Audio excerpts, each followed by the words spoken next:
Why do athletes choke under pressure? Quite often it can actually be the parent to blame, or it can be the coach to blame. Once we've learned a basic skill, whether that be running, throwing, jumping, it is stored in the spinal cord and in the basal ganglia in the brainstem as a motor pattern.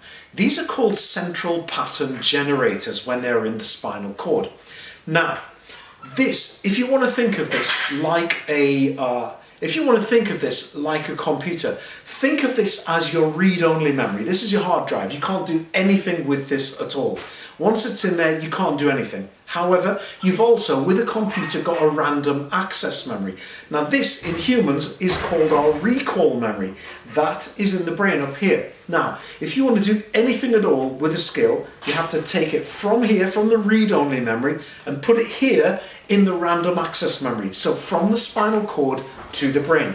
Now here's the problem with this recall memory. The recall memory has only a certain amount of information that it can store. Now you can see on the table behind me what I've got are some items, all different. I've got a box, I've got a vortex, some spikes, a bag, a dumbbell, a phone, a stick, a skipping rope, some keys and a foam roller.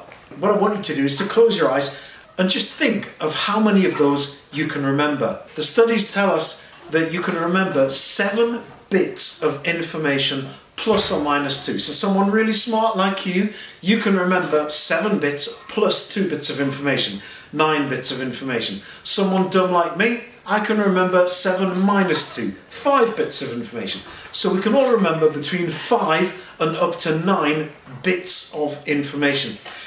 So what causes choking? What's this got to do with choking? Well, it's simple. Choking occurs when the recall memory, your random access memory, gets overloaded. Now, what happens is the athlete may already have their mind full of ideas, such as I've got to take off right, I've got to run right, I've got to remember to drink, I've got to remember to eat, all these things. And so we've got 5 things that they might have to remember, for example. And then the coach or the parent says, just remember to breathe, just remember to stride, just remember to stay in position. Don't forget to do this, don't forget to this. Now you're overloaded.